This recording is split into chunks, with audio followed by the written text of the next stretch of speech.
Hi folks, my name is Phil and welcome to Grounded, the series which looks at airlines of yesteryear. This episode will take a look at TEA, also known as Trans European Airways.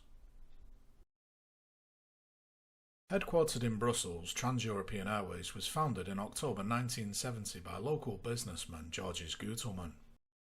The company's origins go a bit further back, however, to the early 1960s, when as a young student Gutelman booked himself a transatlantic flight to the USA with one of a number of small and relatively unknown carriers.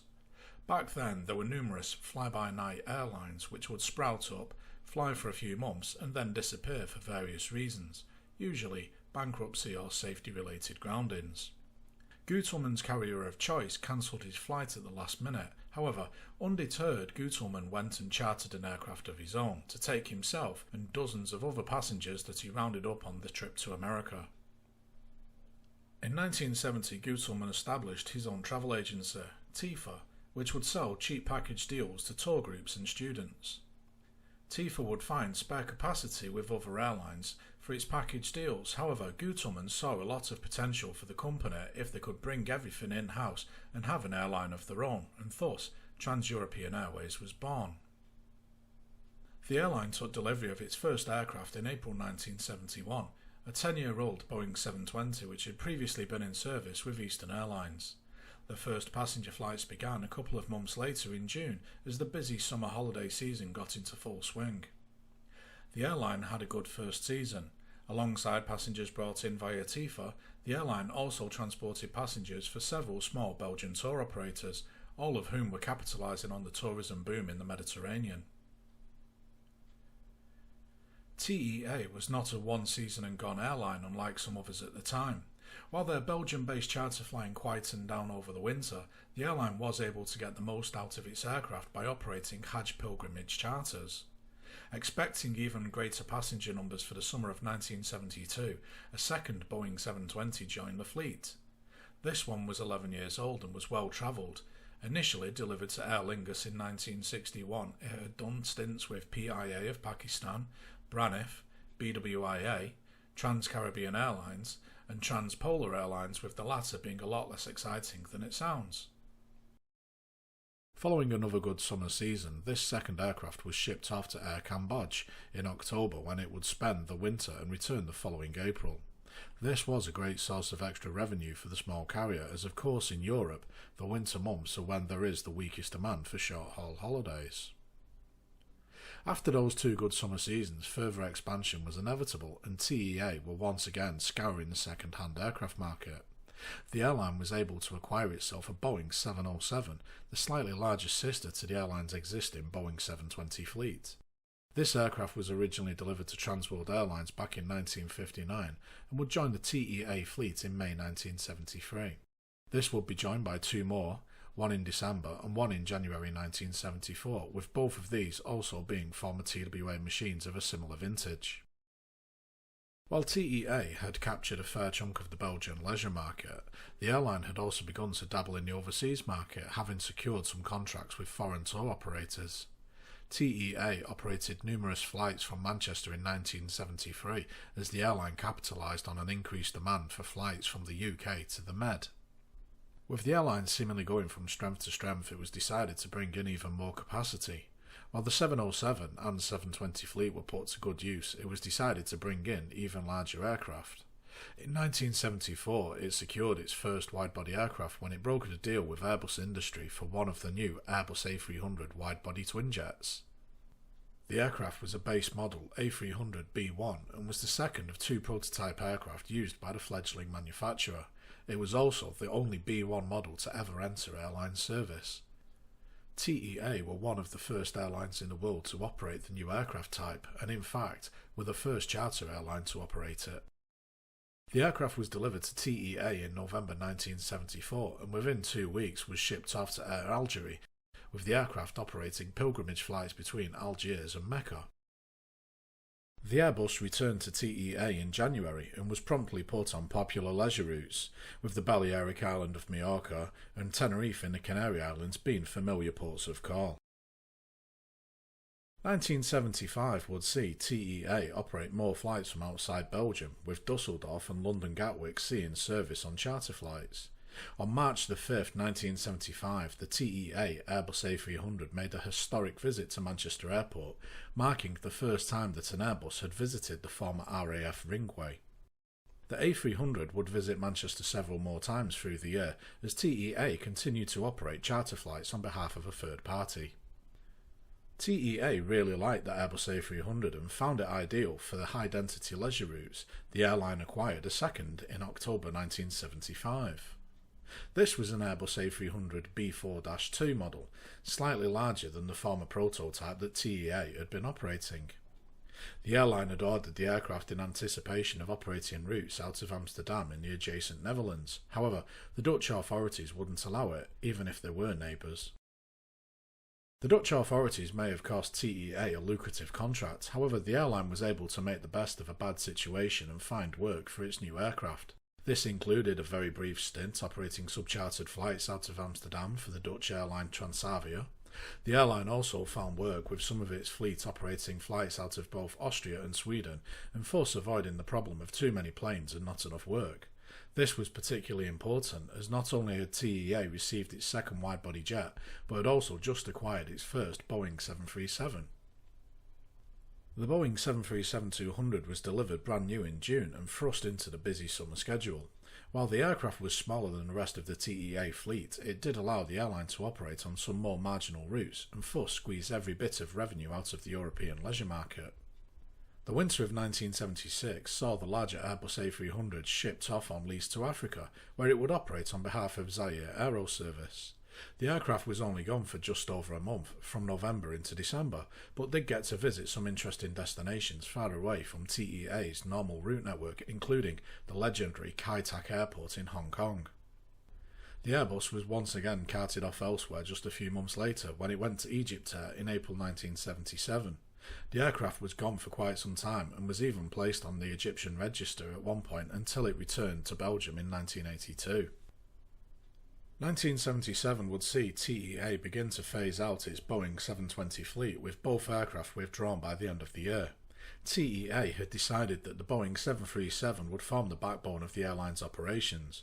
It was hardly a difficult choice, as while the 737 was smaller than the 720 and 707, it was also far more economical to operate. Numerous charter airlines across Europe either already operated the type or were just switching onto it, such as Britannia, Monarch and Air Europe. TEA took delivery of its second 737-200 in May 1978 and 4 more in 1979. In order to avoid overcapacity during the quieter winter months, the airline would lease out most of these aircraft to other airlines and bring in more cash. Notable placements included Libyan Arab Airlines, Southwest Airlines, America West, Quebec Air and Pan Am for their European operations out of Berlin. 1979 would also see TEA apply for traffic rights to operate long-distance charters, with the airline eyeing up new routes for its 2 widebody A300s. Unfortunately, the Belgian government denied the airline permission. These were still the days back before the skies over Europe had been opened up and various bilateral agreements with non-EU countries were rather restrictive.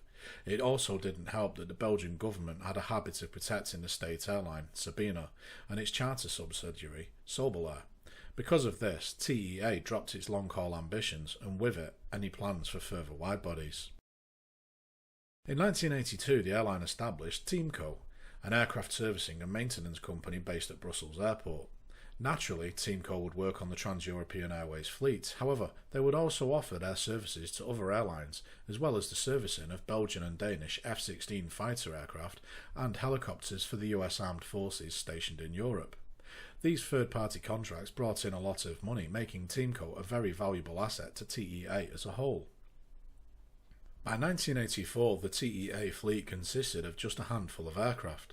The prototype A300B1 remained, however the newer A300B4 had been shipped off to the German charter airline, Hapag-Lloyd, on a long lease and wouldn't be seen again. The 737 fleet was split 3 ways. They were either in use with TEA, out on lease elsewhere, or, like a good number of them, withdrawn and sent elsewhere to cut costs. The Boeing 707 fleet stood at just 2 aircraft, as the others had been withdrawn in the previous years. The old dogs were not out yet though, as TEA brought in 2 more of the type during the year, though there may have been a reason for this. In late 1984, TEA found itself as the centrepiece of a humanitarian crisis. A series of famines which had been exacerbated by civil wars had led to hundreds of thousands of Ethiopian Jews fleeing to neighbouring Sudan in the early 1980s. Some had found rescue thanks to Mossad agents located in the infamous Aris village Red Sea diving resort. However, by 1984 that operation had become too risky, and the Israeli government approached the owner of Trans European Airways, Georges Gutelman, himself a Belgian-born Jew who had survived the Holocaust. Gutelman had already got good relations with the Israeli government, as he had on occasion transported weapons for them. He also had good relations with several key Belgian politicians who would be required to approve of the operation. TEA would be used to operate rescue flights from Sudan to Israel. However, this wasn't a simple task. The whole operation was shrouded in secrecy due to complicated geopolitics, which I'm not qualified enough to go into detail on. Thanks to a large payment brokered by the US and Israeli authorities, the Sudanese government would turn a blind eye to the rescue operation. Sudan's president, General Jafar Nimyeri, agreed to let the refugee flights go ahead. However, he insisted that they be routed via Europe so as not to arouse suspicion and risk anger in the country's Arab neighbours. The flights began on November the 21st using one of the airline's Boeing 707s. These flights would not fly direct to Israel, but instead fly from Khartoum to Brussels as per Nimyeri's request. The presence of a Trans European Airways aircraft in Khartoum had not aroused suspicion, as TEA had operated numerous pilgrimage flights in the area over the previous years. Despite the risks involved, these flights continued until January the 5th, when the newspapers published the stories about these remarkable rescue flights. The backlash was immediate.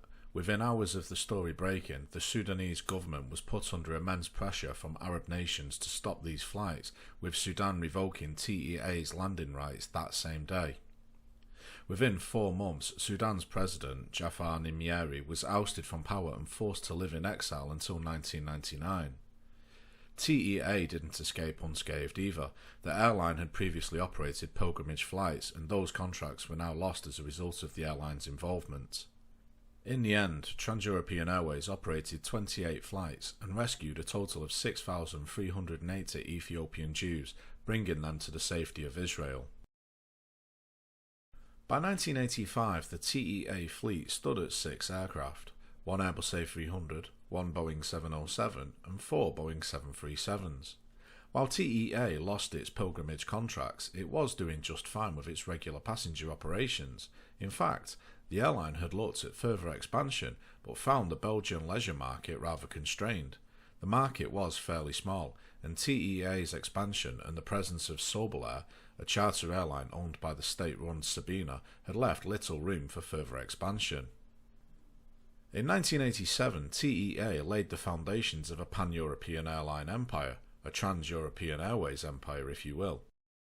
The company established 2 airlines, one in Turkey and the other in France. The Turkish operation, known as TUR European Airways, was a joint venture between TEA of Belgium and the Turkish Kavala Group, with the shares split 49 to 51% respectively. TUR European was headquartered in Antalya and began operations in 1988 with the aim of operating flights from Turkish resort airports to bring in tourists from Western and Central Europe. Operations began in May 1988, however by November, TUR European's owners had parted ways, with the Kavala Group taking control of the airline. TEA France had quite a rocky start. Formed in September 1987 with the intention of operating flights from Lille, it wouldn't obtain its operating certificate until 1989. Once again, foreign ownership rules would limit TEA Belgium to 49% ownership of the company, with 2 French banks owning the remaining 51%. 1988 saw the formation of yet another airline, TEA Basel. TEA Belgium would take 1/3 ownership of the new airline, with Swiss investors taking the remaining shares. TEA Basel would begin operations the following year, with the inaugural flight taking place on March 23rd from Basel to Lisbon. Unlike all of the other TEA subsidiaries, TEA Basel would have its own variation of the livery. Red and white were the colours of choice, the TEA branding on the fuselage being red instead of the more traditional blue. The tail design was different too. It was red with a white cross symbolising the Swiss flag and controversially being very similar to the tail design of both Swissair and their charter airline, Balair. With all of these new airline subsidiaries, TEA found itself in need of more aircraft. Several more Boeing 737-200s were brought in, and the company also sourced some newer and more fuel-efficient Boeing 737-300s. The timing was just right for TEA. It found itself picking up several new aircraft just as the Australian pilot dispute kicked off. TEA Belgium, like a number of other European charter carriers, would send aircraft over to Australia to capitalise on the situation. Speaking of capitalising on good timing, in January 1989, TEA Belgium acquired the operating licences of the bankrupt British charter airline Mediterranean Express. The short-lived operator had just one BAC 111 and had collapsed into administration in 1988. TEA bought the licences from the administrators in order to speed up launching their own TEA UK division. Headquartered in Birmingham, TEA UK would begin operations on March the 21st with a single Boeing 737-200. Two more of the type would join soon after as the airline expanded into the neighbouring East Midlands Airport and Newcastle Airport. 1989 was a big year for Trans European Airways. Its French subsidiary had finally been given its operating licences and was able to begin operations. TEA Basel took delivery of their first two aircraft and began commercial flights, and TEA UK took to the skies.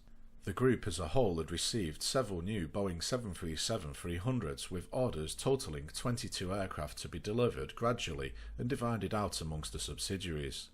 10 Airbus A310 Widebodies were also ordered, with TEA France taking delivery of its first one in 1990. 1990 saw the formation of yet another airline subsidiary, TEA Italia. This Italian operation would be headquartered in Treviso and would once again see TEA Belgium taking a 1/3 stake in the airline, with local investors holding the remaining shares. TEA Italia will begin operations in December with two Boeing 737-300s transferred from the Belgian fleet. Unfortunately, the Second Gulf War had led to a sharp decrease in overseas tourism across Europe, with TEA spreading itself quite thin with so many different airline operations. This decline in passenger numbers, combined with the company's rapid expansion, brought TEA to the brink of collapse. It was in July 1991 when TEA reached out to the Belgian authorities seeking financial support to fight off bankruptcy. Unsurprisingly, the government refused and TEA was forced to file for bankruptcy protection on the 8th of September. The airline was able to continue limited operations, however, soon after the Belgian courts ruled the airline insolvent and Trans European Airways was grounded permanently. So, what happened next? Following the collapse of TEA Belgium, the other subsidiary airlines were on their own. The UK division actually collapsed alongside its Belgian parent, with the airline ceasing operations on September 27th. A number of TEA UK's management would establish a new charter airline the following year, Excalibur Airways, which was actually covered in the first ever episode of this series. At first it appeared that TEA France might do okay. The airline had taken delivery of a second Airbus A310 for use on its long-haul route to Orlando. In an attempt to improve its chances, it had also entered a partnership with another French airline, EAS European Airlines. However, this didn't really help, and TEA France was forced to declare bankruptcy in January 1992, with the airline ceasing operations the following April. EAS European would revive the TEA brand in 1995 as TEA European Airlines. However, EAS itself folded shortly after. TEA Italia fared better than its Belgian, British and French counterparts. Following the collapse of its parent, the airline's Italian shareholders bought out the remaining stake and continued to run the airline until 1995 when it ceased operations. Following the collapse of its Belgian parent company, TEA Basel was rescued by a Swiss finance firm which snapped up the Belgian-owned shares. The airline would rebrand as TEA Switzerland in April 1994 and continued to grow with the introduction of even more Boeing 737s. In 1998, the airline formed a partnership with the British-owned EasyJet, and in April 1999 would rebrand once again, this time to EasyJet Switzerland. The company is still in business today, operating as part of the EasyJet group, although the Boeing 737 fleet has since been retired in favour of the Airbus A320 family. One remnant of TEA Belgium held on, the airline's sole Airbus A300-B1, which following the collapse of the airline was left at Brussels Airport. The aircraft was used as a training aircraft for the airport fire services, and following several abortive attempts at preserving the aircraft, either in a museum or as a restaurant, the aircraft was scrapped in 2003. The collapse of TEA Belgium led to two new airlines to form in its wake. European Airlines was formed by a number of TEA Belgium staff. The airline began operations in December 1991 and grew to operate a fleet of one Boeing 737 and three Airbus A300s. The airline had been doing okay, however, ING Leasing, who had been providing the airline with its aircraft, had decided to exit the aircraft leasing business, and the airline was left without a fleet and forced to cease operations on October 31st, 1995. The other airline to form was EuroBelgian Airlines. EBA, as it came to be known, was founded in November 1991 and would begin operations in April 1992. Georges Gutelman was on the board of the new airline alongside Victor Hassan, the owner of the City Hotels chain. With a start-up capital of 50 million Belgian francs, the airline was able to pick up a chunk of the TEA Inclusive Tour flight programme. EuroBelgian Airlines would continue to grow during the early 90s until April 1996, when Britain's Virgin Group acquired 90% of the company. EuroBelgian Airlines subsequently rebranded as Virgin Express and continued to prosper under Virgin's ownership, eventually becoming Belgium's second largest airline behind the flag carrier Sabena. Following the September 11th attacks and the controversial collapse of Sabena, a successor company, SN Brussels Airlines, would form. SN would acquire Virgin Express in October 2004, and after a period of operating the two airlines separately, would merge the two airlines on March 25, 2007, with the new airline being known as Brussels Airlines. Interestingly, following Virgin's acquisition of EuroBelgian Airlines, Gutelman and Hassan would form yet another airline, Citybird, and come back soon to see how that story goes. Thanks for watching. If you have any comments, suggestions or criticisms, please do get in touch. If you don't have a YouTube doodah, don't worry, I've got a contact form on my website and I'm also on Facebook and Twitter. I have plenty more episodes in the works, so if you haven't already, why not subscribe to catch them as they land? And as always, thanks for watching.